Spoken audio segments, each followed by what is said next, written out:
إن الحمد لله نحمده ونستعينه ونستغفره ونعوذ بالله من شرور أنفسنا ومن سيئات أعمالنا من يهده الله فلا مضل له ومن يضلله فلا هادي له وأشهد أن لا إله إلا الله وحده لا شريك له وأشهد أن محمدا عبده ورسوله يا أيها الذين آمنوا اتقوا الله حق تقاته ولا تموتن إلا وأنتم مسلمون يا أيها الناس اتقوا ربكم الذي خلقكم من نفس واحدة وخلق منها زوجها وبث منهما رجالا كثيرا ونساء واتقوا الله الذي تساءلون به والأرحام إن الله كان عليكم رقيبا يا أيها الذين آمنوا اتقوا الله وقولوا قولا سديدا يصلح لكم أعمالكم ويغفر لكم ذنوبكم ومن يطع الله ورسوله فقد فاز فوزا عظيما.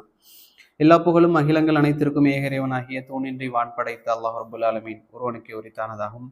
அவனது சாந்தியும் சமாதானமும் அவனுடைய இறுதி தூதர் முஹம்மது ரசூலுல்லாஹ் ஸல்லல்லாஹு அலைஹி வஸல்லம் அவர்கள் மீதும் அவர்களை பின்பற்றி வாழ்ந்த சத்திய சஹாபாக்கள், தாபீன்கள், தபா தாபீன்கள், உலமாக்கள், நல்லோர்கள், நாம் நேசிப்போர்கள், நம்மை நேசிப்போர்கள் அனைவரின் மீதும் என்றென்றும் நிலவட்டுமாக.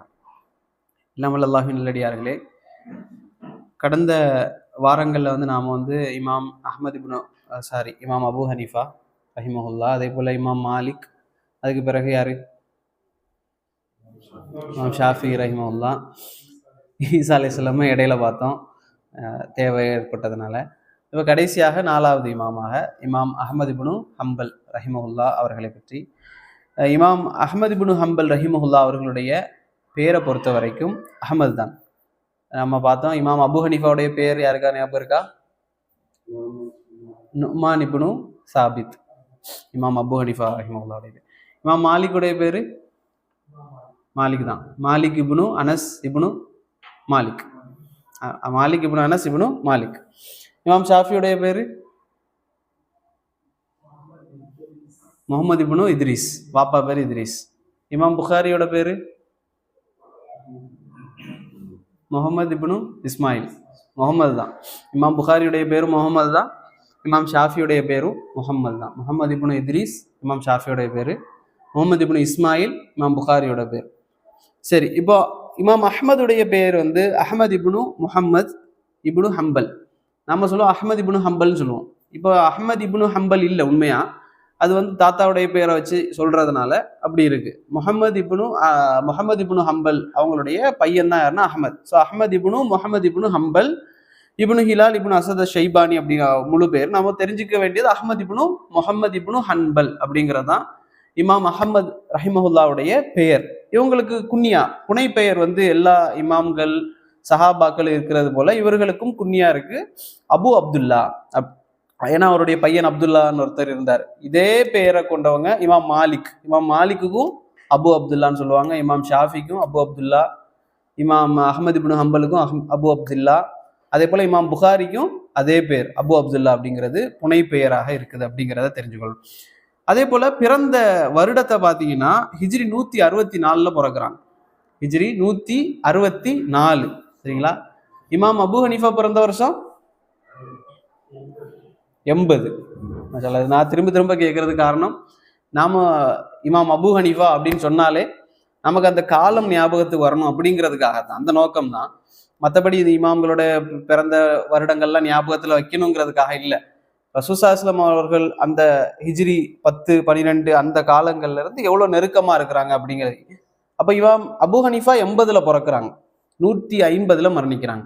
இமாம் மாலிக் 93ல 13 வருஷத்துல இமாம் மாலிக் பிறக்கிறாங்க. அவங்க 179ல மரணிக்கிறாங்க. பிறந்த நாள் மட்டும் வைங்களேன், 80 இமாம் அபு ஹனீஃபா, 93 இமாம் மாலிக். இமாம் ஷாஃபி எப்போ பிறக்கிறாங்க? 150ல தான்.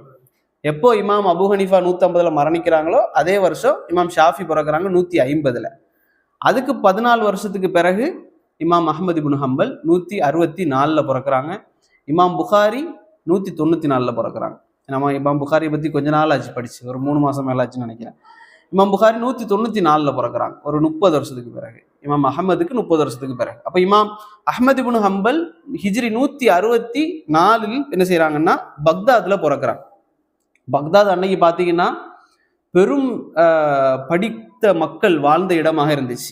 பெரிய பெரிய லைப்ரரிகள், புத்தக நூலகங்கள், அறிஞர்கள் எல்லாம் நிறைந்திருந்த இடம். எப்படி மக்காவும் மதீனாவும் அன்றைக்கு செழிப்பாக இருந்துச்சோ அறிஞர்களால. அதே போல பக்தாதும் என்ன செஞ்சது அப்படின்னா பெரும் செல்வந்தர்கள், அதாவது படிப்புல பெரிய அறிவாளிகள் எல்லாம் நிறைந்த ஒரு இடமாக பக்தாத் வந்து அன்றைக்கு இருந்துச்சு. அந்த பக்தாதுல தான் இமாம் அஹ்மது இப்னு ஹன்பல் ரஹிமஹுல்லா அவங்க என்ன செய்யறாங்கன்னா பிறக்கிறாங்க. அப்பாசிய ஆட்சி காலத்துல தான், அப்பாசியர்களுடைய ஆட்சி காலத்துல தான் இமாம் அவர்களும் பிறக்கிறாங்க. இமாம் அஹ்மது இப்னு ஹம்பல் ரஹிமஹுல்லா அவர்கள் பிறந்து ஒரு 3 வயது இருக்கக்கூடிய நேரத்துல இமாமுடைய தந்தை வந்து என்ன செஞ்சாங்கன்னா மௌத்தாயிடுறாங்க. நம்ம பார்ப்போம், எல்லா இமாம்களும் பெரும் பெரும் இமாம்கள், இமாம் புகாரி, இமாம் இப்னு தைமியா, இமாம் இப்னு ஹஜர் அல் அஸ்கலானி, அதே போல இமாம் ஷாஃபி, இவர்கள் எல்லாம் வளர்த்தது யாருன்னா தாய் தான். வாப்பா சின்ன வயசுலேயே மௌத்தாயிருவாங்க. அதுக்கு பிறகு உம்மா தான் என்ன செய்வாங்கன்னா இந்த பிள்ளைங்களை எல்லாம் வளர்த்தது. அதுல ஒருத்தர் தான் யார், இமாம் அஹமது. அப்படித்தான் 3 வயசுல என்ன செஞ்சுட்டாங்கன்னா வாப்பா என்ன செஞ்சுட்டாங்கன்னா மௌத்தாயிட்டாங்க. அப்போ 3 வயதுக்கு பிறகு தாய் தான் என்ன செய்யறாங்கன்னா அந்த பிள்ளையை வந்து வளர்க்குறாங்க. சில நேரங்கள்ல சொல்லுவாங்க, இமாம் அஹமது என்ன செய்வாங்கன்னா தங்களுடைய அந்த கல்விக்கான தாகத்தினால வீட்டை விட்டு அடிக்கடி பள்ளிவாசல், அதே போல அந்த மதரசாக்கள், மக்தப்னு சொல்லுவாங்க, அதுக்கெல்லாம் போய் படிக்க ஆரம்பிச்சிட்டாங்க. எந்த அளவுக்கு அப்படின்னா உம்மா வந்து விட மாட்டுக்கிறாங்க அப்படிங்கிறதுக்காக உம்மா எல்லாம் தூங்குனதற்கு பிறகு ஃபஜ்ருக்கு முன்னால வரைக்கும் வெளியில போய் படிச்சுக்கிட்டு வீட்டுக்கு வந்துருவாங்க. உம்மாவுக்கு தெரியாம, தூங்கின உடனே தெரியாம வெளியில போய் படிச்சுட்டு வீட்டுக்கு வரக்கூடியவங்களாக இருந்தாங்க. அதுக்கு பிறகு உம்மா என்ன செஞ்சிட்டாங்கன்னா கொஞ்ச நாளைக்கு அவங்க ட்ரெஸ் எல்லாம் எடுத்து ஒளிச்சு வச்சுக்கிட்டு வெளியே போக விடாம பிடிச்சி வச்சிருந்த காலங்கள் எல்லாம் உண்டு இமாம் அஹமதுடைய சின்ன பருவங்கள்ல. அதுக்கு பிறகு உம்மா என்ன செஞ்சிட்டாங்கன்னா நல்ல ஒரு தர்பியா கொடுத்து என்ன செஞ்சாங்கன்னா பிள்ளைய வந்து வளர்க்க ஆரம்பிச்சிட்டாங்க. அப்ப தாயுடைய பெயர் வந்து சஃபியா. இமாம் அஹமதுடைய தாயுடைய பெயர் வந்து என்னன்னா சஃபியா. அவங்க தான் என்ன செய்யறாங்கன்னா வளர்க்குறாங்க. எந்த அளவுக்கு வளர்த்தாங்க, இமாம் அவர்கள் 7 வயதுக்கு அடைந்ததற்கு பிறகு இமாம் அவங்க என்ன செஞ்சிட்டாங்கன்னா ஹிஃப்து பண்ணிட்டாங்க. முழு குரானையும் ஹிஃப்து செஞ்சு ஒரு ஹாஃபிதாக 7 வயசுலேயே என்ன செஞ்சாங்கன்னா இமாம் அஹ்மது இப்னு ஹம்பல் மிக சிறந்த ஒரு ஒழுக்கமான ஒரு மாணவனாக, நல்ல பண்பாடுகள் உள்ள ஒரு மாணவராக இமாம் அஹ்மது இப்னு ஹம்பல் ரஹிமஹுல்லா அவர்கள் வளர்றாங்க. பக்தாதுல தான் படிக்க ஆரம்பிச்சாங்க. முதல் கல்வியை வந்து பக்தாதுல படிக்க ஆரம்பிக்கிறாங்க. அதுக்கு பிறகு அவங்க பயணிச்ச இடங்களை பார்த்தீங்கன்னா கூஃபா, பசரா, மக்கா, மதீனா, ஷாம், யமன் போன்ற எல்லா இடங்கள், ஜசீரத்துல் அரப் போன்ற எல்லா இடங்களுக்கும் இமாம் அஹ்மது இப்னு ஹம்பல் ரஹிமஹுல்லா அவங்க கல்விக்காக என்ன செஞ்சாங்கன்னா பயணிக்க ஆரம்பிச்சிட்டாங்க. இவங்களுடைய ஆசிரியர்களை பார்த்தீங்க அப்படின்னா முதலாவதாக காதி அபு யூசுப். காதி அபு யூசுப் பத்தி நான் இதுக்கு முன்னாலே சொல்லியிருக்கேன். இமாம் அபு ஹனிஃபா ரஹிமஹுல்லாவுடைய வரலாற்றுல இந்த காதி அபு யூசுப் யாருன்னா ஒரு காதி, ஒரு நீதிபதியாக இருந்தாரு. இவர் அபு ஹனிஃபாவுடைய மாணவர்கள்ல ஒருத்தர். பக்தாதுல வந்து காதியா ஆயிட்டாரு பிறகு. ஆனா இமாம் அபு ஹனிஃபாவுடைய மாணவர்கள்ல ஒருத்தர் தான் காதி அபு யூசுப். இவங்க யார் அப்படின்னா இமாம் அஹ்மதுடைய ஆசிரியராக இருந்தாங்க. காதி அபு யூசுப் பத்தி நான் ஒரு சம்பவம் சொல்லியிருக்கேன் உங்களுக்கு. என்னன்னா சின்ன வயசுல வந்து அபு ஹனீஃபா ரஹிமஹுல்லா அவர்கள் ஒரு பழத்தை வந்து சாப்பிடுவதற்கு அவங்களுக்கு சொல்லி கொடுத்துட்டு இருந்தாங்க.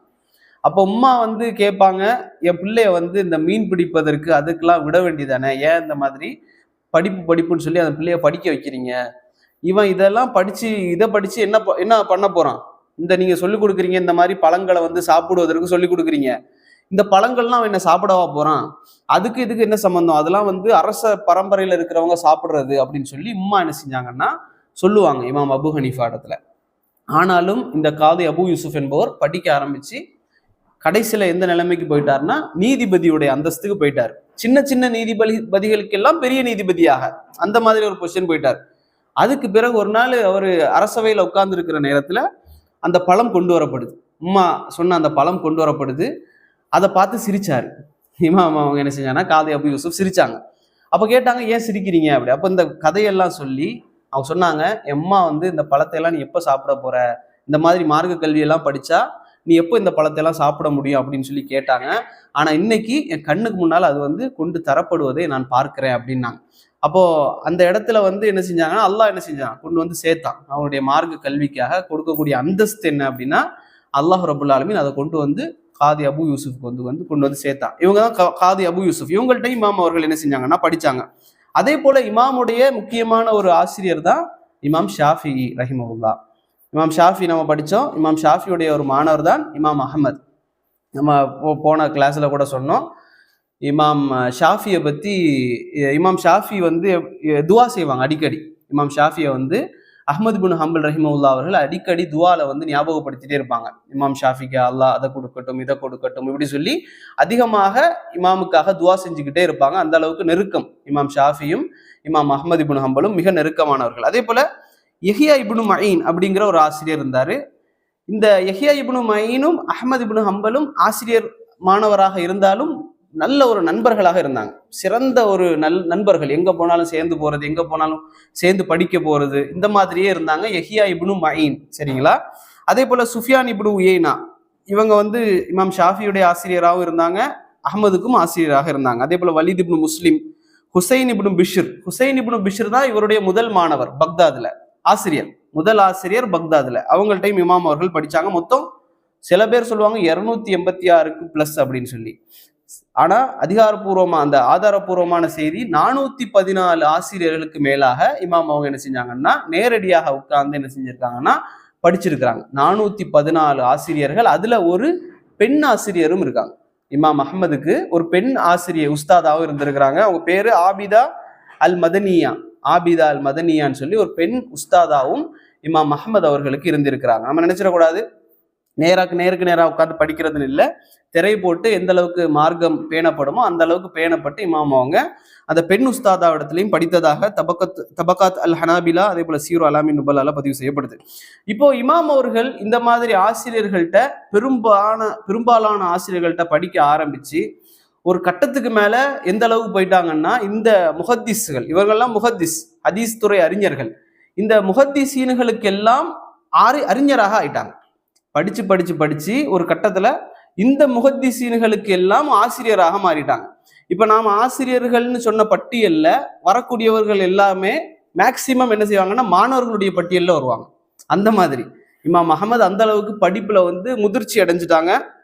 அப்போ இமாம் அவங்கள சொல்லுவாங்க, முஹத்திசீன்கள் ஹதீஸ் துறை அறிஞர்களிடத்துல போய் இமாம் அஹ்மதை பத்தி கேட்டா அவங்க சொல்லுவாங்களாம், அவர் எங்களுடைய இமாம், எங்களுடைய தலைவர் என்பதாக சொல்வார்கள். ஃபுகஹாக்கள், ஃபக்கீஹுகள் இருக்கிறாங்கல்ல, இந்த மார்க்க சட்டங்கள், ஃபிக்குடைய சட்டங்கள் அறிஞ்ச இமாம்கள்ட்ட போய் இமாம் அஹ்மது யார் என்று கேட்டால் அவர்கள் சையீத், அவர்களும் தலைவர் என்று சொல்வார்கள்.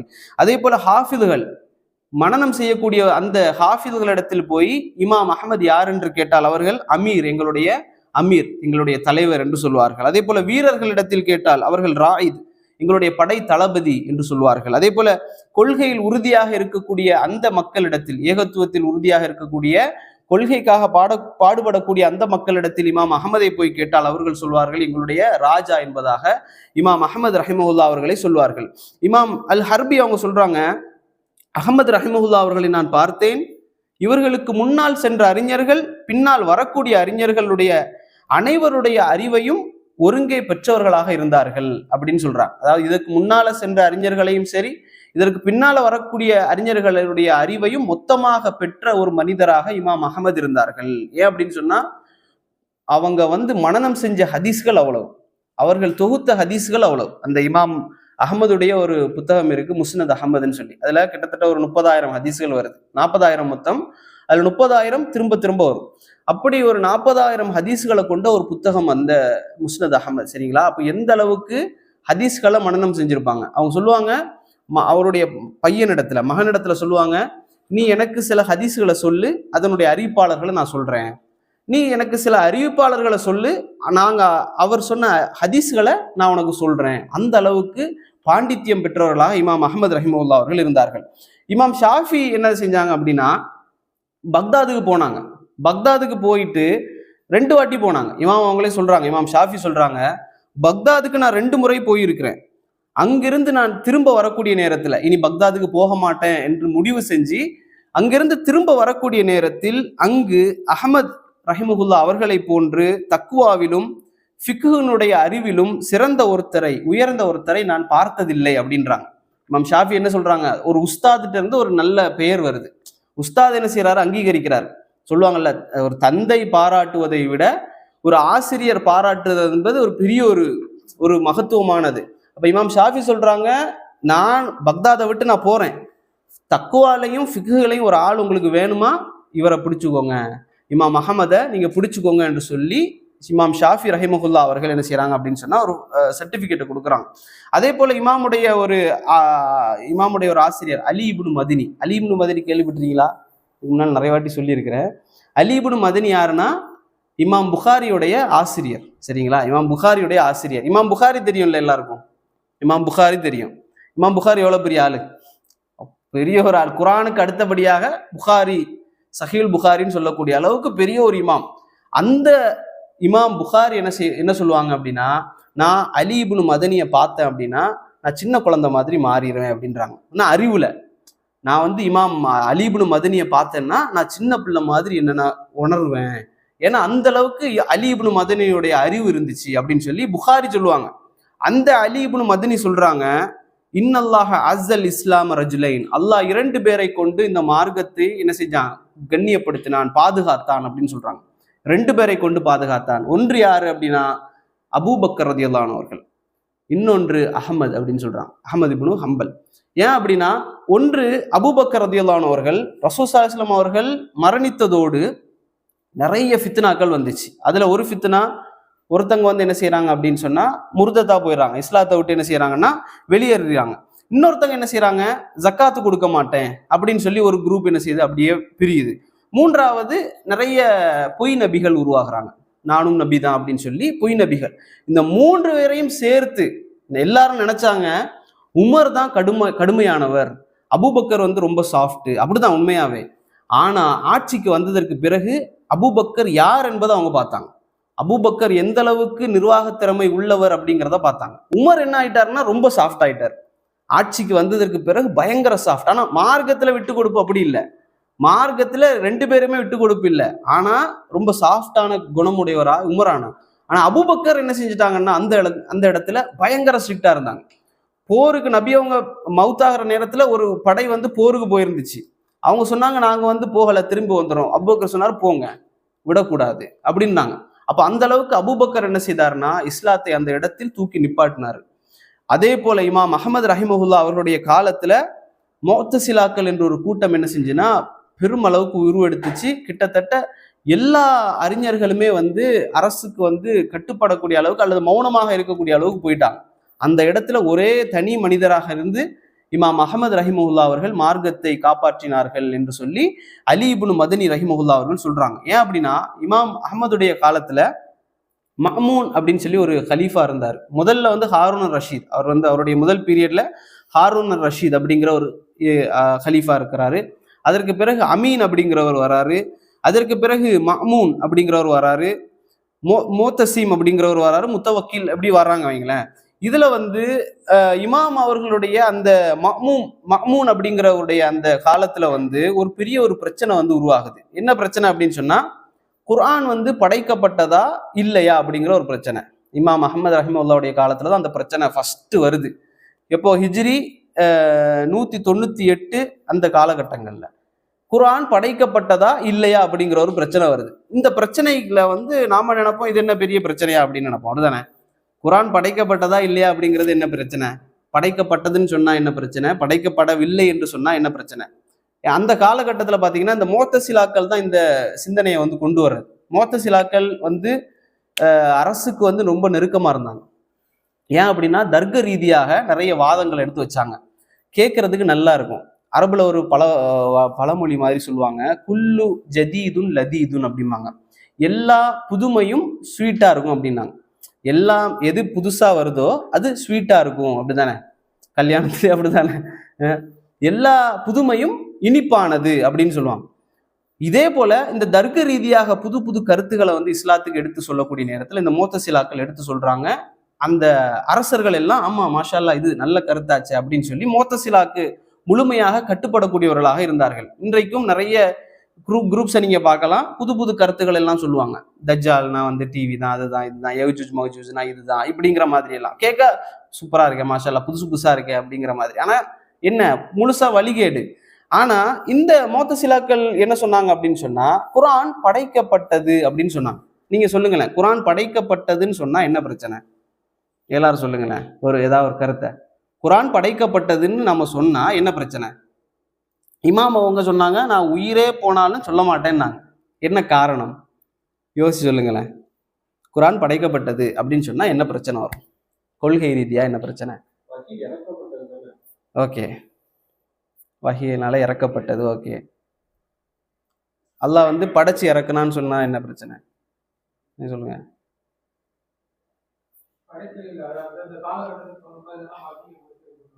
ஓகே. ஆனா குர்ஆன் வந்து படைக்கப்பட்டது அப்படின்றாங்க.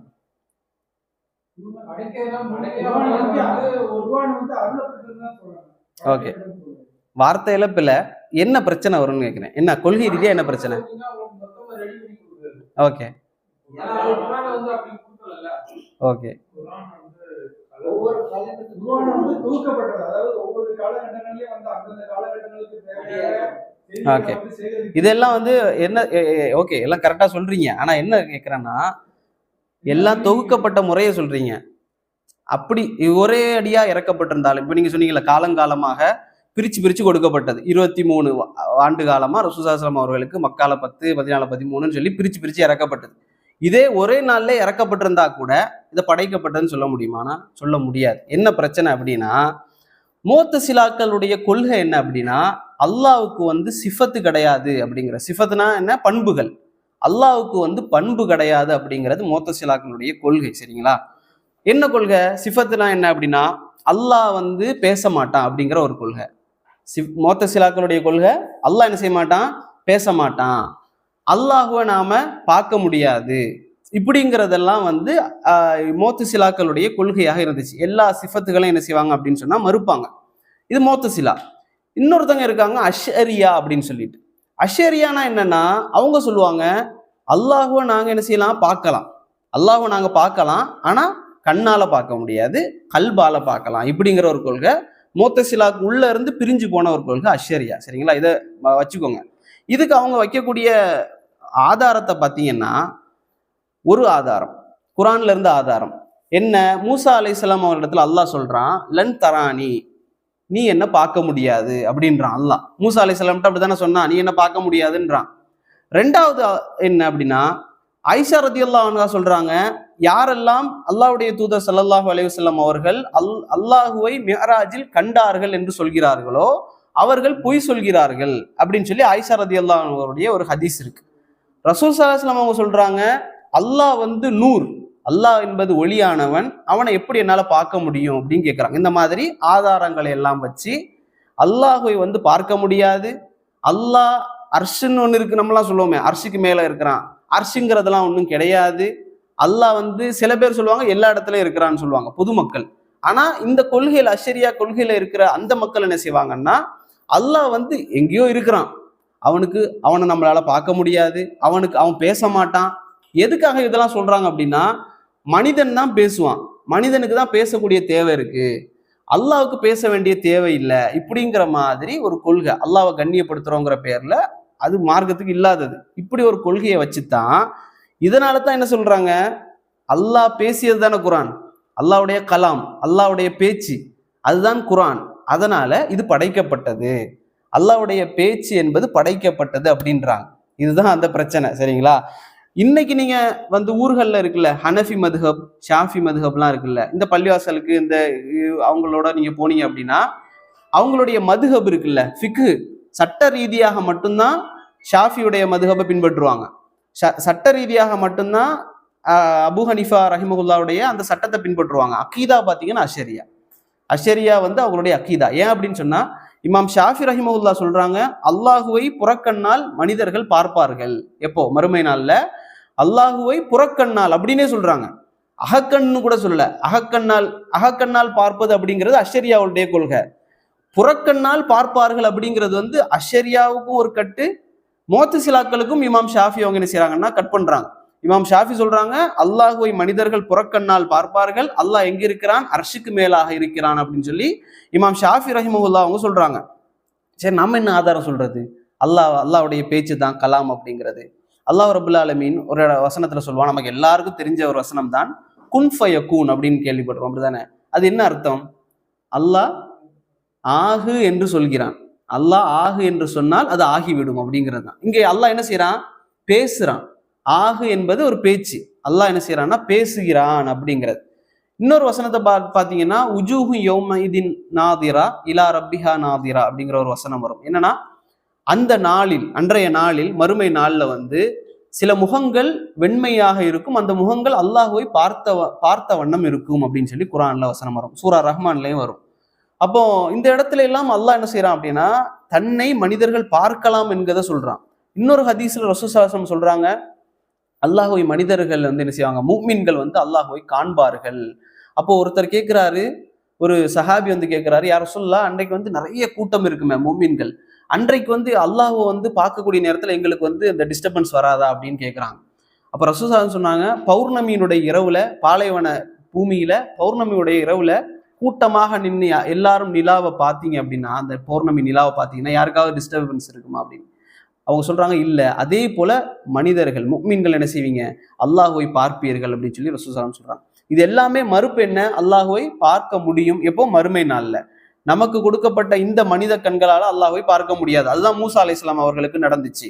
மேராஜ்லயும் அல்லாஹ்வுடைய தூதர் ஸல்லல்லாஹு அலைஹி வஸல்லம் அவர்கள் மனிதராக இருந்தார்கள், அங்கேயும் அல்லாஹ் தூதரால பார்க்க முடியாது. ஆனால் மறுமை நாளில் மனிதர்கள் அல்லாஹ்வை பார்ப்பார்கள், அல்லாஹ் அர்ஷுக்கு மேலாக இருக்கிறான்னு சொல்லி ரசூல் ஸல்லல்லாஹு அலைஹி வஸல்லம் ஹதீஸ்கள் வருது. அதே போல அல்லாஹ்வுடைய கலாம் தான் என்ன, இந்த குர்ஆன். இந்த குர்ஆனை வந்து படைக்கப்பட்டது இல்லைன்னு ஏன் சொல்றோம், அதுக்கு வேலிடான ஒரு பாயிண்ட் உங்களுக்கு தேவை அப்படின்னா, நல்ல மனசுல பதிகிற மாதிரி, அல்லாஹ்வுடைய படைப்புகள் அனைத்தும் என்ன செய்யும்னா அழிஞ்சிரும். சரிங்களா, அல்லாஹ்வுடைய படைப்புகள் அனைத்தும் அழிந்து விடும், எல்லாமே அழிந்து விடும். ஆனா குர்ஆன் அழியுமானா அழியாது. குர்ஆனை யாராலையும் அழிக்க முடியாது மறுமை நாள் வரைக்கும். அது பேச்சாகத்தான் இருக்கும். அந்த பேச்சு என்கிற அந்த வேதம் வந்து அப்படியே இருக்கும். யாராலையும் அந்த குர்ஆனை ஒரு ஆள் ஒரு குர்ஆனை தனியா போட்டு தீ வச்சு எரிச்சாலும் அது எரிஞ்சிரும். ஆனா குர்ஆன் அந்த கலாம் எரியுமானா எரியாது. சரிங்களா, மறுமை நாள் வரைக்கும் குர்ஆன் வந்து என்ன செய்யப்படாது, அழிய வைக்க முடியாது யாராலையுமே என்பதுதான் இதனுடைய கருத்து. அப்போ இமாம் அவங்க என்ன செஞ்சாங்க அப்படின்னு சொன்னா, குர்ஆன் படைக்கப்பட்டது இல்ல, அல்லாஹ்வுடைய சிஃபத், அது அல்லாஹ்வுடைய பேச்சு என்று இமாம் அவங்க உறுதியாக இருந்தாங்க. நீங்க நினைச்சு பாருங்க, நீங்க வந்து ஃபர்ஸ்ட் சொல்லும் போது குர்ஆன் படைக்கப்பட்டதா இல்லையாங்கிறது ஒரு சின்ன பிரச்சனை மாதிரி இருக்கும். ஆனா அன்றைக்கு வந்து அதுதான் பெரிய பிரச்சனையாக இருந்துச்சு. ஏன்னா இமாம் அஹமது வந்து ஒரு என்ன சொல்றதுன்னா மக்களால மதிக்கப்பட்ட ஒரு அறிஞராக இருந்தார். அவர் ஒரு கருத்தை சொல்றாருன்னா மக்கள் அதை ஏற்றுக்கொள்வாங்க. அரசு என்ன செய்யுது, அதுக்கு எதிராக நடக்கக்கூடிய நேரத்துல இமாம் அவர்களை வந்து என்ன செய்யறாங்க அப்படின்னு சொன்னா சங்கிலியால கட்டுறாங்க. பெரியோர் இமாம் அஹமது ரஹிமஹுல்லா அவர்கள் பக்தாதுல இருந்து தர்சூஸ் என்று சொல்லக்கூடிய இடம் வரைக்கும் என்ன செய்யறாங்கன்னா சங்கிலியால கெட்டி இழுத்து செல்லப்பட்டார்கள் இமாம் அஹமது இப்னு ஹம்பல். அதுக்கு பிறகு முஅத்தஸிம்னு ஒருத்தர் வராரு. அவருடைய காலத்துல இமாம் அவர்கள் ரொம்ப கஷ்டப்பட்டாங்க. எந்த அளவுக்கு அப்படின்னு சொன்னா, முஅத்தஸிமுடைய காலத்துல இமாம் அஹமது ரஹிமஹுல்லா அவர்கள் சிறையில் அடைக்கப்பட்டாங்க, சாட்டையால அடிக்கப்பட்டாங்க. பெரியோர் இமாம் அவங்க சாட்டையால என்ன செய்யறாங்க, அடிக்கப்படுறாங்க. தினம் இமாம் அவர்களை அடித்து கொண்டே இருக்கிறார்கள் முஅத்தஸிமுடைய அந்த படையினர், அந்த சிறையில் இருக்கக்கூடியவங்க. இது எப்போ நடக்குதுன்னா 218 இருந்து 227 ஹிஜ்ரி வரைக்கும் நடக்குது. மூன்றாவதாக ஒருத்தன் வர்றாரு, அல் வாசிக்குன்னு சொல்லிட்டு. இவருடைய காலத்துல இமாம் அவர்கள் பாடம் எடுப்பதற்கு தடை செய்யப்படுது. பாருங்களேன், ஒரே கொள்கைக்காக. அதுக்குதான் இமாம் அலி இப்னு மதனி சொன்னாங்கல்ல, அல்லாஹ் 2 பேரை கொண்டு இந்த மார்க்கத்தை பாதுகாத்தான் அப்படின்னு சொல்லி. இதுக்காக தான் சொன்னாங்க. ஏன்னா அன்றைய காலத்துல பாத்தீங்கன்னா யஹ்யா இப்னு மயீன், அலி இப்னு மதனி அவங்கெல்லாம் இருக்கிறாங்க அந்த பீரியட்ல. ஆனா இது யாருமே இந்த கஷ்டங்களுக்கு வந்து ஆளாகல. சில பேர் இந்த உண்மையை சொன்னாங்க, கொல்லப்பட்டாங்க. சில பேர் இந்த உண்மையை சொன்னாங்க, சாட்டையால அடிக்கப்பட்டாங்க. ஆனா இமாம் அஹமது இப்னு ஹம்பல் ரஹிமஹுல்லா அவர்கள் பெரும் சித்திரவதைக்கு, எந்த அளவுனா சங்கிலியால கட்டி இழுத்து செல்லக்கூடிய அளவுக்கு என்ன செய்யறாங்க அப்படின்னு சொன்னா, இமாம் அஹமது இப்னு ஹம்பல் சாட்டையால் அடிக்கப்படுறாங்க. அதுக்கு பிறகு ஹிஜ்ரி 227 இருந்து 232 வரைக்கும் என்ன செய்யறாங்க அப்படின்னா 5 வருடங்கள் பாடம் எடுப்பதற்கு தடை செய்யப்படுது. கொஞ்சம் அப்படியே ரிலாக்ஸ் ஆகுறாங்க. அதற்கு பிறகு என்ன செய்யறாங்க, முத்தவக்கீல் அப்படிங்கிறவர் வர்றாரு. இந்த முத்தவக்கீல் ரஹிமஹுல்லா அவர்கள் தான் ஆட்சிக்கு வந்த உடனே அவங்க தான் என்ன செய்யறாங்கன்னா இவருக்கு ஒரு பெரிய ஒரு அந்தஸ்தை கொடுத்து இமாமு சுன்னா அப்படின்னு சொன்னாங்க. இவர் இந்த சுன்னாவுடைய இமாம் என்பதாக அவங்க தான் என்ன செய்யறாங்கன்னா இமாம் அவர்களுக்கு வந்து கண்ணியத்தை கொடுக்குறாங்க. அதனால இந்த முஅத்தஸிலாக்களுடைய சிந்தனையை நீங்க வந்து இன்றைக்கும் நீங்க நினைக்க கூடாது முஅத்தஸிலா என்பது எப்போ ஒரு காலத்துல இருந்தாங்க அப்படின்னு சொல்லி. இப்போவும் இருக்கிறாங்க. அதே சிந்தனையோடு ஒரு குரூப்பா இல்லாட்டாலும் கூட அங்கங்க என்ன செய்வாங்கன்னா இருப்பாங்க. இவங்க என்ன செய்வாங்கன்னா தங்களுடைய அறிவு, அக்கல்னு சொல்லுவாங்க, அறிவுக்கு வந்து முக்கியத்துவத்தை கொடுத்து இஸ்லாத்தை வந்து 2வது போட்டுருவாங்க. ஆனா முஸ்லிம்கள் என்ன செய்யணும் அப்படின்னு சொன்னா வஹீக்கு முக்கியத்துவம் கொடுக்கணும். வஹீ குர்ஆன் என்ன சொல்லுது, ஹதீஸ் என்ன சொல்லுதுங்கிறத பார்த்து அதுக்கு முக்கியத்துவம் கொடுக்கக்கூடியவர்களாக நாம இருக்கணும். கடைசியில ஒரு சந்தர்ப்பத்துல என்ன ஆகுதுன்னு சொன்னா, இவங்களை வந்து சிறையில அடைக்கிறாங்க. சிறையில அடைச்சு போட்டிருக்கிற நேரத்துல அந்த அரசர் என்ன செய்யறாருன்னா ஒரு மோத்தசிலாவுடைய ஒரு அறிஞரை கூப்பிடுறாரு. அறிஞர்னா அவங்களுக்கு அறிஞர், இல்லைன்னா அவர் என்னதான் ஒரு முட்டாள். அப்போ மோத்தசிலாவுடைய அறிஞர் என்ன செய்யறாருன்னா வந்துட்டார், அந்த சபைக்கு வந்துட்டார். அப்போ கூப்பிடுறாங்க, அகமது எழுத்துட்டு வாங்க. அகமது ரஹிமகுல்லா அவர்கள் கொண்டு வரப்படுறாங்க விலங்கிடப்பட்ட நிலையில், கைகளில் விலங்கிடப்பட்ட நிலையில இமாம் அஹமது ரஹிமகுல்லா அவர்கள் கொண்டு வரப்படுறாங்க. வந்த உடனே இமாம் அஹமது ரஹிமகுல்லா அவர்கள் மன்னருக்கு என்ன செய்யறாங்கன்னா சலாம் சொல்றாங்க, பேசுறாங்க. இமாம் அவங்க பேசுறாங்க. அப்போ அவங்க கேட்குறாங்க, குரான் வந்து படைக்கப்பட்டதா மஹ்லூக் என்று நீ சொல்லு அப்படின்றாங்க. மஹ்லூக், ஹாலிக்னா படைத்தவன், மஹ்லூக்னா படைக்கப்பட்டது. அப்போ குரான் என்பது மஹ்லூக் என்பதை நீ ஏற்றுக்கொள்றியா அப்படின்னு கேட்குறாங்க. இமாம் சொல்றாங்க, இல்லை அது மஹ்லூக் அல்ல, அது அல்லாஹ்வுடைய சிஃபத், அது படைக்கப்பட்டது அல்ல அப்படின்னு சொல்றாங்க. அப்போ அவங்க கேட்குறாங்க, அதுக்கு என்ன உனக்கு ஆதாரம் இருக்கு அப்படின்னு கேட்டாங்க. அப்போ மூத்தசில அறிஞர் கேட்குறாரு. அப்போ இமாம் அஹமது கேட்டாங்க, நான் உங்ககிட்ட ஒரு கேள்வி கேட்குறேன், அதுக்கு பதில் சொல்லு அப்படின்னு. அப்போ இமாம் அவங்க கேட்டாங்க, குரான் வந்து படைக்கப்பட்டதா படைக்கப்பட்டது இல்லையா அப்படிங்கிறது வந்து நபிக்கு தெரியுமா தெரியாதா அப்படின்னு கேட்டாங்க. ரசூல் ஸல்லல்லாஹு அலைஹி வஸல்லம் அவர்களுக்கு இந்த விஷயம் தெரியுமா தெரியாதா அப்படின்னு கேட்டாங்க. அவர் யோசிச்சுட்டு அவர் சொன்னாரு, தெரியாது அப்படின்னாரு. தெரியாதுன்னு சொன்ன உடனே சபை எல்லாம் அப்படியே ஸ்டன் ஆயிருச்சு. அது எப்படி மார்க்கத்துல ஒரு விஷயம் ரசூலுக்கு தெரியாம இருக்கும் அப்படின்னு சொல்லி எப்படி பாக்குறாங்க. இதை உணர்ந்து டக்குன்னு அவர் என்ன செய்யறாரு, இல்ல இல்ல தெரியும், நபிக்கு இது படைக்கப்பட்டது என்பது தெரியும் அப்படின்னு சொல்லிட்டார். சொன்ன உடனே இமாம் அஹமது கேட்டாங்க, ரசூல் ஸல்லல்லாஹு அலைஹி வஸல்லம் அவர்களுக்கு தெரிந்திருந்த விஷயத்தை அவர்கள் என்றைக்காவது எங்கேயாவது சொல்லியிருக்கிறாங்களா, குரான் படைக்கப்பட்டது தான் எங்கேயாவது சொன்னாங்களா அப்படின்னு கேட்டார். ஏன்னா அன்றைக்கு இருந்த காலகட்டத்தில் சும்மா சொல்லிட முடியாது ரசூல் ஸல்லல்லாஹு அலைஹி வஸல்லம் அவங்க சொன்னாங்க அப்படின்னு சொல்லி. ஏன்னா அறிஞர்கள் எல்லாம் இருக்கிற இடம், ஹதீஸ்கள் யார் யார் ரிவாயத் செஞ்சாங்க எல்லாம் இருக்கிற இடம். அப்ப அவர் சொன்னாரு, இல்ல நபி அவங்க எங்கேயுமே இதை பத்தி பேசல அப்படின்னு. அப்போ இமாம் அஹமது கேட்டாங்க, ரசூல் ஸல்லல்லாஹு அலைஹி வஸல்லம் அவர்களுக்கு தெரிந்த ஒரு விஷயமாகவே இருக்கட்டுமே, அந்த தெரிந்த விஷயத்தை நபி அவர்களே பேசாமல் மௌனமாக இருந்த அந்த விஷயத்தை உன்னால ஏன் பேசாமல் மௌனமாக இருக்க முடியவில்லை அப்படின்னு கேட்டாங்க. நபி அவங்களே பேசலையே, நீ எதுக்கு அதை பத்தி பேசுற அப்படின்னு சொல்லி கேட்ட உடனே அந்த சபை என்ன செய்யுது அப்படின்னு சொன்னா புரிந்து கொண்டது, இது ஏதோ ஒரு பிரச்சனை அப்படிங்கிறத புரிந்து கொண்டு அந்த மொத்த சபையுமே என்ன செய்யுது அப்படின்னு சொன்னா தௌபா செய்து மார்க்கத்திற்கு திரும்பியது என்று சொல்லி இமாம்கள் என்ன செய்யறாங்கன்னா நமக்கு சொல்லி காட்டுறாங்க. அப்ப இமாம் அவர்கள் இதற்கு பிறகும் என்ன செய்யறாங்க அப்படின்னு சொன்னா கல்வியை தேடி தேடி தேடி இருக்கிறாங்க. 40 வயது ஆனதற்கு பிறகுதான் என்ன செய்யறாங்கன்னா ஃபத்வாக்களை கொடுக்க ஆரம்பிக்கிறாங்க. மார்க்க தீர்ப்புகளை வந்து 40 வயசுக்கு பிறகு கொடுக்க ஆரம்பிக்கிறாங்க. இமாம் ஷாஃபி எத்தனை வயசுல கொடுக்க ஆரம்பிச்சாங்க? இமாம் ஷாஃபி ரஹிமஹுல்லாஹ் 15 வயசுல இமாம் ஷாஃபி ரஹிமஹுல்லாஹ் கொடுக்க ஆரம்பிச்சாங்க. 40 வயசுல நல்ல முதிர்ச்சி பெற்ற நிலைக்கு பிறகுதான் இமாம் அஹமது ரஹிமஹுல்லாஹ் அவர்கள் ஃபத்வாக்களை கொடுக்க ஆரம்பிச்சாங்க. ஏன்னா நிறைய வருடங்கள் கஷ்டப்பட்டாங்க, நிறைய வருஷங்கள் வந்து கல்வியை தேடி என்ன செஞ்சாங்கன்னா பயணிச்சாங்க. இமாம் இப்னு ஜௌசி சொல்லுவாங்க அவங்களுடைய நூல்ல, இமாம் அஹமது ரஹிமஹுல்லாஹ் அவர்கள் கல்வியை தேடி ஹதீஸ்களை திரட்டுவதற்காக சுத்துனாங்களே, இந்த உலகம் ஃபுல்லா சுத்துனாங்களே, அப்படி சுத்தக்கூடிய நேரத்தில் ஒரு முறை இந்த உலகத்தை சுத்தினாங்க. ஒரு முறை இந்த உலகத்தையே ஒரு முறை சுத்தினார்கள், பிறகு இன்னொரு முறையும் சுத்தினார்கள். 2 முறை இந்த உலகத்தையே இமாம் அஹமது இப்னு ஹம்பல் ரஹிமஹுல்லாஹ் அவர்கள் சுத்தி முஸ்னத் அஹமது என்ற அந்த கிதாபை என்ன செஞ்சாங்கன்னா உருவாக்கினார்கள் என்று சொல்லி இமாம் இப்னு ஜௌசி ரஹிமஹுல்லாஹ் அவர்கள் சொல்றாங்க. இந்த மாதிரி அவருடைய வாழ்க்கையில நிறைய பணிகள் இருந்ததுனாலதான் 40 வயசுக்கு பிறகு என்ன செய்யறாங்கன்னா திருமணம் முடிக்கிறாங்க. இமாம் அஹமது இப்னு ஹம்பல் ரஹிமஹுல்லாஹ் 40 வயசுல தான் திருமணம் முடிக்கிறாங்க. இமாம் அந்த காலகட்டத்திற்கு பிறகு இமாம் இடத்தில் படிக்கக்கூடிய மாணவர்கள் என்ன செய்யறாங்கன்னா அதிகரிக்கிறாங்க. சொல்லுவாங்க, ஒரே சிட்டிங்ல 4000 அல்லது 5000க்கும் மேற்பட்ட மாணவர்கள் ஒரே அந்த சபையில உட்கார்ந்து இமாம் இடத்தில் என்ன செய்வாங்க அப்படின்னு சொன்னா படிக்க ஆரம்பிப்பார்கள். இமாமுடைய பெயர்களை சொல்லுவாங்க, இமாமுல் குர்ஆன், இமாமுல் ஹதீஸ். இமாமுல் குர்ஆன் சொன்னா குர்ஆனுடைய விளக்கங்களை அறிந்தவர், இமாமுல் ஹதீஸ் அதே போல இமாமுல் வரா பேணுதலான மனிதர், இமாமு சுன்னா, இமாமு ஜுஹூத்னு சொன்னா உலகப்பற்றற்ற தன்மை, அதாவது துறவி மாதிரி போறதல்ல, உலகத்தை விரும்பாத ஒரு மனிதராக இருப்பாங்க. ஒரு கட்டத்துல வந்து ஒரு காதி இருந்தார், அவருக்கு வந்து கிஃப்ட்டுகள் கொண்டு வந்து கொடுக்கப்பட்டுச்சு, அதை வந்து பிரிச்சு கொடுங்க அப்படின்னு சொல்லி, எல்லா இமாம்களுக்கும் பிரிச்சு கொடுங்க அப்படின்னு சொல்லி. அப்போ அவர் வந்து எல்லாருக்கும் கொடுத்தாரு. அவர் சொல்லுவார், நான் எல்லாருக்கும் கொடுத்தேன், இந்த இமாம் அஹமது மட்டும் வாங்க மறுத்துட்டாரு அப்படின்னு சொல்லி. அப்போ அரசர்களிடத்து வரக்கூடிய பரிசுகளை வந்து வாங்க மறுத்துக்கிட்டே இருப்பார். ஒரு முறை அவருடைய மகன் கூட கேட்டாரு இமாம் அஹமது ரஹிமஹுல்லாஹ் இடத்துல, நீங்க வந்து இந்த மாதிரி வருதே திருகங்கள், இந்த மாதிரி வருதே, இதெல்லாம் வாங்க வேண்டியதானே வாப்பா, அன்பளிப்பு தானே, அன்பளிப்பு வாங்குறது வந்து ஹராம் இல்லை, நீங்க வாங்க வேண்டியதானே அப்படின்னு சொல்லக்கூடிய நேரத்துல இமாம் சொல்லுவாங்க, எனக்கு அல்லாஹ் கொடுத்த செல்வமே என்னதான் போதுமானது. என்ன செல்வம்? பெரிய அளவு செல்வம் இல்ல, கல்வி என்னும் அந்த செல்வத்தை சொல்றாங்க. அந்த செல்வமே எனக்கு என்ன போதுமானது அப்படிம்பாங்க. நம்ம இதெல்லாம் வந்து கேட்டுட்டு நாமளும் இந்த மாதிரி இருக்க முடியுமாங்கிறது இல்ல. ஓரளவுக்கு நம்மளிடத்துல அந்த உலகப்பற்றற்ற தன்மை வரணும் அப்படிங்கிறதுக்காக, அதுக்கு முயற்சி பண்ணணுமே அப்படிங்கிறதுக்காகத்தான். அதே போல இமாம் அவர்களை பத்தி இமாம் பிஷ்ர் அல் ஹாஃபி ரஹிமஹுல்லா இடத்துல கேட்கப்படுது. 227 ஹிஜ்ரி அந்த நாள்ல வந்து இமாம் பிஷ்ர் அல் ஹாஃபி என்று சொல்லக்கூடிய மனிதரிடத்துல கேட்கப்படுது, இமாம் அஹமது வந்து எப்படின்னு எங்களுக்கு சொல்லுங்க அப்படின்னு சொல்லி. அவர் சொன்னாரு, அவர் எப்படின்னு நான் சொல்லவா?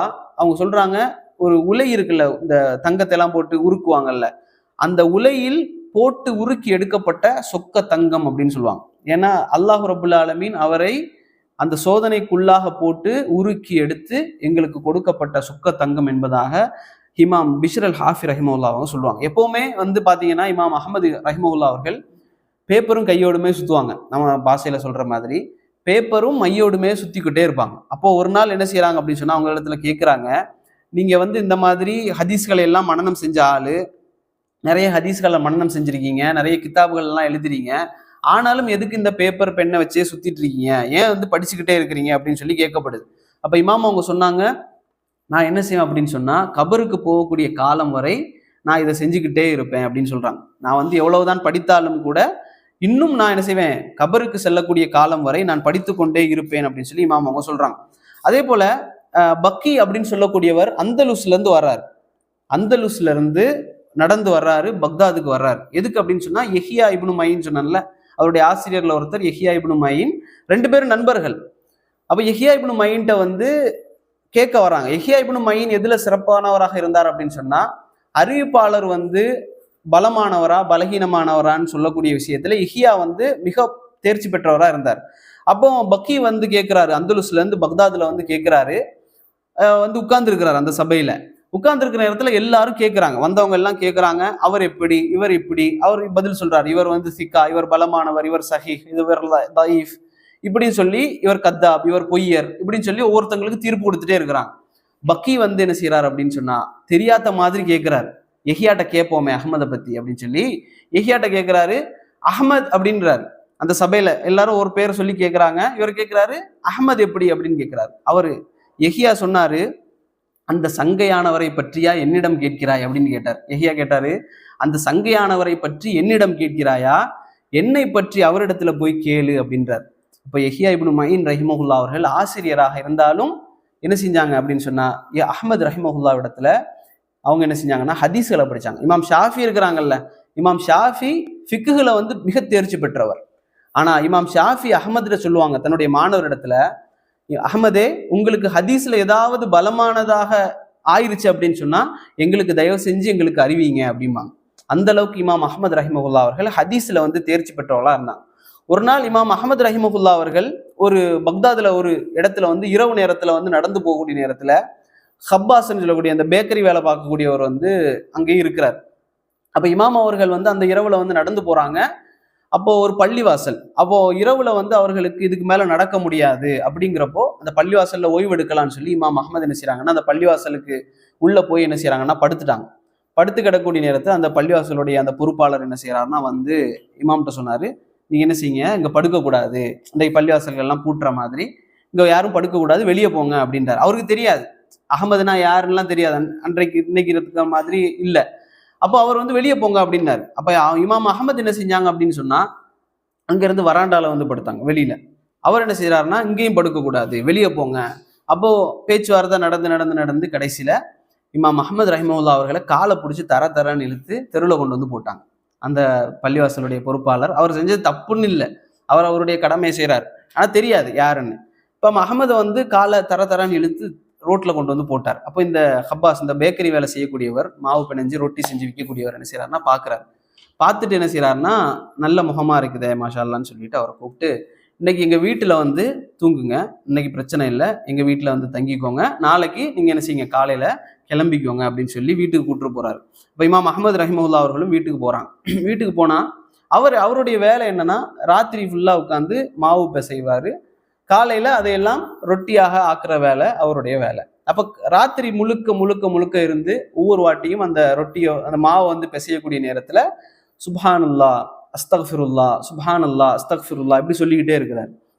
இப்போ இமாம் அஹ்மத் அதை பார்க்குறாங்க, பார்த்துட்டு கேட்டாங்க, நீங்க இந்த மாதிரி அதிகமா அல்லாஹ் வந்து நினைவு கூறிக்கிட்டே இருக்கிறீங்களே, சுப்ஹானல்லா சொல்றீங்க, அஸ்தக்ஃபிருல்லா சொல்றீங்க, பாவ மன்னிப்பு கேட்குறீங்க, இதனால நீங்க என்ன என்ன பலன் அடைஞ்சீங்க அப்படின்னு கேட்குறாங்க. இப்போ இந்த மாதிரி இஸ்திக்ஃபார்லாம் செய்யக்கூடிய நேரத்தில் உங்களுக்கு என்ன பலன் கிடைச்சிது? அப்போ அவர் சொன்னாரு, நான் கேட்ட எல்லா துவாக்களையுமே அல்லாஹ் என்ன செஞ்சிருக்கான்னா இதன் மூலம் எனக்கு தந்திருக்கிறான், கபூல் ஆக்கியிருக்கிறான் அப்படின்னு சொல்லி அவர் சொன்னார். அப்போ இது ஒரு ஒரு நல்ல ஒரு எடுத்துக்காட்டு. நம்ம அந்த மாதிரி இருக்கக்கூடிய நேரத்துல நம்மளுடைய துவாக்களை வந்து அல்லாஹ் அங்கீகரிப்பான் என்பதாக. அப்போ அவர் அப்படி சொல்லக்கூடிய நேரத்துல அவர் சொன்னாரு, எல்லாமே கிடைச்சிருச்சா, நீங்க கேட்ட எல்லாமே கிடைச்சிருச்சா அப்படின்னு. அப்போ அவர் சொன்னாரு, ஆமா மாஷா அல்லாஹ், நான் இதுவரைக்கும் வாழ்க்கையில கேட்ட எல்லா துவாக்களுமே எனக்கு கிடைச்சிருக்கு, ஒரே ஒரு துவா மட்டும் இன்னும் நடக்கல அப்படின்னாரு. இப்போ இமாம் கேட்டாங்க, அது என்ன துவா, எதை பத்தி கேட்குறீங்க அப்படின்னு கேட்டோன்னா அவர் சொன்னாரு, இமாம் அஹமது ரஹிமஹுல்லான்னு ஒருத்தர் இருக்கிறார்ல, அவரை என் கண்ணால கண்டுட்டு அவரை பார்த்துட்டு நான் மௌத்தா போகணும், இதுதான் என்னுடைய துவா அப்படின்னார். இமாம் சொன்னாங்க, சுப்ஹான் அல்லா, சுப்ஹான் அல்லா, ஒரு அடியானுடைய துவாவை கபூல் செய்வதற்காக வேறொரு அடியானை வைத்து காலால் தரதரவென இழுத்து தெருவுக்கு கொண்டு வந்து போட்டானே அந்த அல்லாவுக்கு எல்லா புகழும் அப்படின்னார். இப்போ அல்லாஹ் ரப்புல் ஆலமீன் எப்படி கொண்டு வந்து சேர்க்கிறான் பாருங்களேன் அந்த துவா கபூல் செய்வதற்காக. இது இமாம் அஹ்மத் இப்னு ஹம்பல் ரஹிமஹுல்லாஹ் அவர்களுடைய வாழ்வில் நடந்த ஒரு விஷயம். தபகாத் அல் ஹனாபிலால பதிவு செய்கிறாங்க இமாம் அவர்கள். அப்போ இமாம் அவர்கள் பார்த்தீங்கன்னா 10 லட்சம் ஹதீஸ்கள்லாம் மனனம் செஞ்சிருந்தாங்க. 10 லட்சம் ஹதீஸ்கள்னா நினைச்சு பார்க்க முடியாது நம்மளால. ஒரு ஹதீஸ் மனனம் செய்யறதுக்கே நமக்கு சிரமம். 10 லட்சம் ஹதீஸ்களை அறிவிப்பாளர்களோடும் அந்த ஹதீஸுடைய வசனங்களோடும் என்ன செய்யறாங்கன்னா இமாம் அஹ்மத் ரஹிமஹுல்லாஹ் அவர்கள் மனனம் செய்திருந்தாங்க. அதனால தான் நம்ம படிக்கிறோம் அப்படின்னு சொன்னா, இமாம்களை பத்தி படிக்கிறோம்னு சொன்னா, இதில் இப்படி இருந்த மனுஷனை பத்தி படிக்காம இருக்க முடியுமா, தெரிஞ்சு கொள்ளணும் என்பதற்காக. இப்போ இமாம் ஒரு நாள் எஹியா இருக்கிறாங்கல்ல, நான் சொன்னேன் இந்த எஹியாவும் இமாம் அஹ்மத் இப்னு ஹம்பலும் என்ன செய்யறாங்கன்னா நடந்து போறாங்க தெரு வழியாக. நடந்து போகக்கூடிய நேரத்துல அங்க ஒரு ஹலக்கா இருக்கு, ஒரு கூட்டம், அங்க ஒருத்தர் வந்து பயான் பண்ணிட்டு இருக்கிறார். பயான்னா இப்ப இருக்கிற மாதிரி பயான் இல்லை. அன்றைய காலத்துல எது சிறப்பாக இருந்துச்சு அப்படின்னு சொன்னா, வழக்கத்துல ஹதீஸ்களை வந்து சொல்லி கொடுப்பாங்க. இந்த ரசூலுல்லாஹி சொன்னார்கள், எனக்கு இவர் அறிவித்தார், எனக்கு இவர் அறிவித்தார் அப்படின்னு சொல்லி ஹதீஸுடைய அந்த மஜ்லிஸ் நடக்குது. அப்ப எஹியாவும் அஹ்மத் இப்னு ஹம்பல் ரஹிமஹுல்லாஹ் அவர்களும் 2 பேர் போய் அங்க உட்கார்ந்துட்டாங்க. உட்கார்ந்து என்ன ஹதீஸ்லாம் சொல்றாங்கன்னு கேட்போமே அப்படின்னு சொல்லி. அப்ப அவர் என்ன செய்யறாருன்னா ஒரு ஹதீஸா சொல்ல ஆரம்பிச்சு ஒரு ஹதீஸை சொன்னாரு, பொய்யான ஹதீஸ், அப்படி ஒரு ஹதீஸே கிடையாது. அதை சொல்லி சொல்றாரு. எனக்கு யார் சொன்னா அப்படின்னா, ரசூலுல்லாஹி சொன்னதாக எனக்கு அகமது சொன்னார், எனக்கு எஹியா சொன்னார் அப்படின்னு சொல்லி அங்க 2 பேர் உட்கார்ந்து இருக்கிறாங்க. இவங்க 2 பேர் தான் எனக்கு சொன்னாங்க அப்படின்னு சொல்லி பொய்யான ஹதீஸ்களை வந்து சொல்றாரு. இதை பார்த்துக்கிட்டே இருக்கிறாங்க அஹ்மத் இப்னு ஹம்பல். அவங்களுக்கு பொறுக்கலை, இமாம் அஹ்மதுக்கு வந்து பொறுக்கலை, என்ன நான் சொல்லவே இல்லையே அவங்ககிட்டலாம் இதை பத்தி. அப்ப என்ன செய்யறாங்கன்னா, இந்த அக்குள்ள இருக்கிற அந்த முடியை வந்து பிச்சு எடுத்தாங்க. தங்களுடைய அக்குள்ள இருக்கிற முடியை வந்து பிச்சு இருந்தாங்க. உடனே அவருக்கு வந்து நல்ல கோவம் வந்துட்டு, ஹதீஸ் சொல்லிட்டு இருந்தாரு. அவர் இட்டு கட்டக்கூடியவருக்கு கோவம் வந்தவர் சொன்னார், இந்த மாதிரி கேடு கட்ட ஒரு வேலை செய்றீங்களே, ஒரு மாதிரி கேவலமான வேலை செய்றீங்களே இப்படி அழகான மஜ்லிஸ்ல அப்படின்னு. உடனே அதுக்கு வந்து இமாம் அஹ்மத் சொன்னாங்க, நீ இப்ப பண்ணிட்டு இருக்கிற ஒரு வேலை அதை விட இதில் மேலானது அப்படின்றாங்க. அதை விட இது ஒன்றும் பெருசு இல்லை அப்படின்னாங்க. என்ன சொல்ற அப்படின்னு சொன்னா, எது பொய் சொல்ற. நான் எந்திரிச்சாங்க, 2 பேர் எந்திரிச்சு சொன்னாங்க, நான் அஹ்மத், இவர் எஹியா, நாங்க 2 பேரும் உனக்கு எப்போ சொன்னோம் அந்த ஹதீஸ அப்படின்னு. உடனே அவர் கேட்டாரு, எனக்கு தெரிஞ்சு 17 பேர் இருக்கிறாங்க, அகமதுங்கிற பேர்லையும் எஹியாங்கிற பேர்லையும் எனக்கு 17 பேரை தெரியும், நீங்க தான் சொன்னீங்கன்னு நான் சொன்னேனா, உங்களை மாதிரி வேற ஆட்கள் இருக்கிறாங்களே அப்படின்னு சொன்னார். ஆனா மக்கள் தெரிஞ்சுக்கிட்டாங்க உன் வந்து ஒரு பொய் சொல்லக்கூடியவன். ஏன்னா எல்லாருக்கும் தெரியும் அகமது தான் இவர்னா, எஹியானா இவர் தான் ஹதீஸ்களை சொல்லி கொடுக்கக்கூடியவர்கள் எல்லாருக்கும் தெரியும்.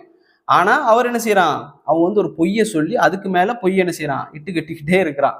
அப்ப இமாம் அஹ்மத் ரஹிமஹுல்லாஹ் அவர்களும் எஹியா ரஹிமஹுல்லாஹ் அவர்களும் மாறி பார்த்தாங்க. நீ இவருக்கு இதை சொல்லி கொடுத்தியா? இல்ல, நான் சொல்லி கொடுக்கல. நீங்க சொல்லி கொடுத்தீங்களா? இல்ல அப்படின்னு சொல்லி அந்த சம்பவம் வந்து பதிவு செய்யப்படுது. அதே போல இமாம் அவர்களுடைய மகன் வந்து அப்துல்லா என்ற ஒரு மகன் இருந்தாரு. அதே போல சாலிஹ் என்று சொல்லி ஒரு மகன் இருந்தாங்க. 2 மகன்கள் இருந்தாங்க, மகள்களும் இருந்தாங்க. 2 மகன்கள் இருந்தாங்க இமாம் அஹ்மத் இப்னு ஹம்பல் ரஹிமஹுல்லாஹ் அவர்களுக்கு. இமாம் வந்து அவருடைய மாணவர்கள்ல இந்த மகன்களும் வருவாங்க. இமாமுக்கு வந்து நிறைய மாணவர்கள் இருந்தாங்க. அதுல மூத்த மகன் வந்து யாருன்னா அந்த சாலிஹ் என்று சொல்லக்கூடியவர், சாலிஹ் இப்னு அஹ்மத். அதே போல அப்துல்லா இப்னு அஹ்மத், அதனாலதான் அபு அப்துல்லா அப்படின்னு சொல்லி சொல்லுவாங்க. அதே போல இமாம் அஹ்மத் இப்னு ஹம்பலுடைய மாணவர்கள்ல ஒருத்தர் தான் யாருன்னா இமாம் புகாரி அஹ்மதுடைய மாணவர்கள் ஒருத்தர். இமாம் முஸ்லிம் அஹ்மதுடைய மாணவர்கள் ஒருத்தர். இமாம் அபூதாவூத் அஹ்மதுடைய மாணவர்கள் ஒருத்தர். இதை நம்ம தெரிஞ்சுக்கொள்ளணும். 6 கிதாபுகள் சொல்லுவோமே, அதுல 3 கிதாபுகளுடைய இமாம்களும் இவருடைய மாணவராக இருந்தார்கள். அதுல இந்த அப்துல்லா என்பவர் மிக சிறந்த ஒரு மாணவராக இருந்தார்கள். இவர் தான் முஸ்னத் அகமதுன்னு ஒரு புத்தகம் இருக்குல்ல, அந்த புத்தகத்துல 99% இவர் தான் அறிவிப்பார். இமாம் அவருடைய பையன் அப்துல்லா தான் என்ன செய்வார்னா, எனக்கு என் தந்தை சொன்னார், எனக்கு என் தந்தை சொன்னார் அப்படின்னு சொல்லி. மாஷா அல்லாஹ், எவ்வளவு சந்தோஷமா இருக்கும். அப்படி இமாம் அப்துல்லா சொல்லுவாரு, அவருடைய பையன் சொல்லுவாரு, என்னுடைய வாப்பா எதை எழுதினாலும் நான் மனனம் செய்து கொள்வேன் அப்படின்னார். அந்த அளவுக்கு மகன் என்ன செய்யறாருன்னா, அவங்க என்ன செய்யறாங்கன்னா உருவாக்குனாங்க. இமாம் அஹ்மது இப்னு ஹம்பல் ரஹிமஹுல்லா அவர்களுடைய அடிப்படை வார்த்தை என்ன அப்படின்னா, லா அதிரி. அவங்க சொல்லுவாங்க, அறிவு என்பது, இமாம் அகமது சொல்லுவாங்க, அறிவு என்பது என்ன தெரியுமா, இல்ம் என்பது என்ன தெரியுமா, குர்ஆன் சுன்னா லா அதிரி. லா அதிரினா தெரியும் தானே, எனக்கு தெரியாதுன்னு சொல்றது. குர்ஆன் சுன்னா எனக்கு தெரியாதுன்னு சொல்றது அறிவு என்பதாக சொன்னார்கள். ஏன்னா எனக்கு என்ன தெரியாது என்பதை நான் தெரிந்து வைத்துக் கொள்வது ஒரு அறிவு. நான் எனக்கு இதெல்லாம் தெரியாதுன்னா அதை பத்தி தலையிடாம இருக்கிறது நல்லது. ஏன்னா இமாம் அவர்கள் எதையெல்லாம் தெரியுமோ அதை பேசக்கூடியவர்களாக இருந்தார்கள். அப்ப இமாம் அஹ்மது இப்னு ஹம்பல் ரஹிமஹுல்லா கடைசியாக ஹிஜ்ரி 241 அவர்களுக்கு ஒரு கடுமையான ஒரு காய்ச்சல் வருது. ஒரு புதன்கிழமை இரவுல இமாம் அவர்களுக்கு ஒரு கடுமையான காய்ச்சல் வருது. 9 நாட்கள் அந்த காய்ச்சல் நீடிக்குது. அப்ப இமாம் அவர்கள் ரபியுல் அவ்வல் 12 ஜும்மாவுடைய நாள் துஹாவுடைய நேரத்துல இமாம் அவர்களுக்கு என்ன செய்யுதுன்னா, அந்த சக்கராத்துடைய நேரம் வந்துருச்சு. இமாம் அந்த சக்கராத்துல இருக்கக்கூடிய நேரத்துல அவங்க என்ன செய்யறாங்க அப்படின்னு சொன்னா, இருக்கிறாங்க, மாணவர்கள் எல்லாம் சுத்தி இருக்கிறாங்க. சுத்தி இருந்து லா இலாஹ இல்லல்லாஹ், நம்ம இப்போ சொல்லுவோமே, யாராவது சக்கராத்துல இருந்தாங்கன்னா லா இலாஹ இல்லல்லாஹ் லா இலாஹ இல்லல்லாஹ் நீங்க சொல்றதுக்காக அந்த மாதிரி சொல்லிக்கிட்டே இருந்தாங்க. அப்போ இமாம் அவங்க என்ன செய்யறாங்கன்னா, இப்படி தலையாட்டுறாங்க, இல்லைன்றாங்க. அப்ப லா இலாஹ இல்லல்லாஹ் லா இலாஹ இல்ல, மாணவர்களுக்கு ஒரு மாதிரி ஆகுது, என்ன இல்லைன்றாரு. அப்ப இவங்க மறுபடியும் லா இலாஹ இல்லல்லாஹ் லா இலாஹ இல்லல்லாஹ் அப்படி சொல்லிட்டே இருக்கிறாங்க. இமாம் இல்லைன்றாங்க. அப்புறம் கொஞ்ச நேரத்துல இமாம் முழிச்சு சொன்னாங்க, நான் இப்ப ஏதாவது சொன்னேனா அப்படின்னாங்க.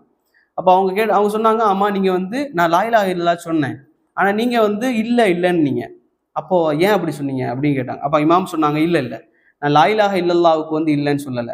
ஷைத்தான் என்ன செய்யறான் அப்படின்னா, நான் இருக்கக்கூடிய நேரத்தில் ஷைத்தான் தன்னுடைய நகத்தை கடித்து கொண்டு என் பக்கத்துல அமர்ந்து, நீ வெற்றி பெற்று விட்டாய், நீ என்ன செஞ்சுட்ட, தப்பிச்சிட்ட, நீ என்கிட்ட தப்பிச்சிட்ட அப்படின்னு சொல்லிக்கிட்டே இருந்தான்.